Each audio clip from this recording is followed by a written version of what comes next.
Hey guys, this is Alyssa from the Techie Texan. Last week um,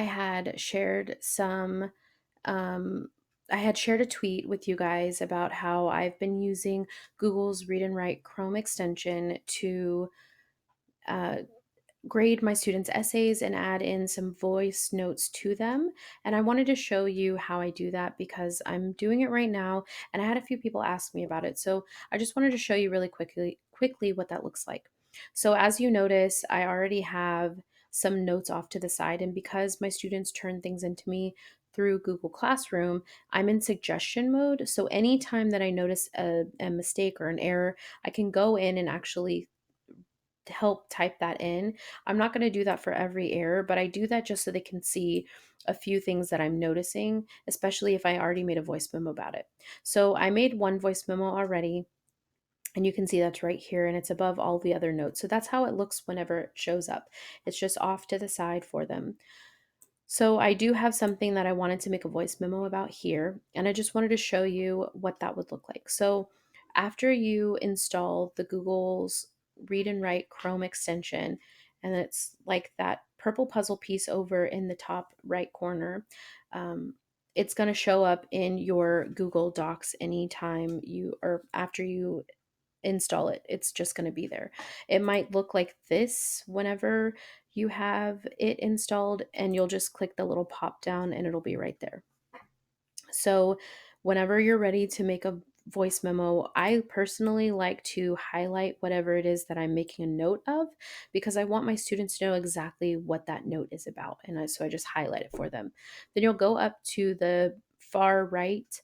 There is a gray rectangle with a play button inside of it, and when you hover over it, it says voice notes. So you'll click that, and then whenever you're ready, you'll click the record button. So I'm just going to record a really quick note for my student. I'm not going to say her name, and because obviously this is on the going to be on the internet, I don't want anybody to know who it is that I am talking to. But normally I would say their name or just have some kind of personal touch with them.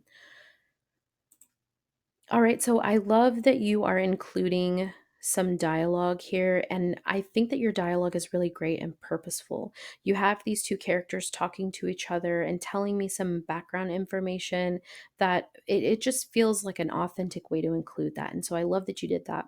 But one thing that I noticed when I was reading over it is that you forgot to hit enter and tab to start a new indented paragraph for when your characters are speaking. So just make sure that you're remembering that as you are adding in dialogue. Make it very clear that a new character is speaking so that it's easier for the reader to understand that.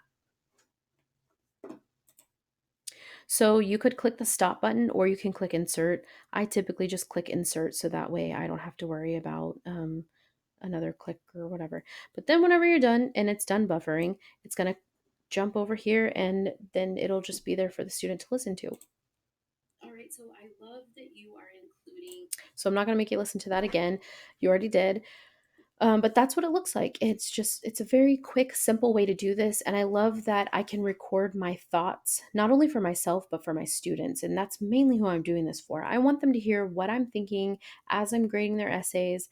I don't want them to feel like they're getting this rubric back that feels overwhelming and it has all of this language that they're not used to using. And so this is a way for me to just tell them exactly what I'm thinking about their essay as I'm reading it so that I don't forget, so that later when we confer, I can also listen back to the memos that I left them and see, did they actually change what I mentioned, ask them what they thought about my my notes, any of that stuff. And this is something that they can do for homework. They can do it in a digital station. If you do blended learning, there are so many chances for them to actually use this tool. And you can even have them leave voice notes for each other in class if that was something you wanted to do during writing partnership. So I think that this is an excellent tool, and I just wanted to record a video really quickly to show you guys how I use this or how I'm using it this year. I want to say again, thank you to Amy at FriedTechnology for showing me this. I wouldn't know about it without her.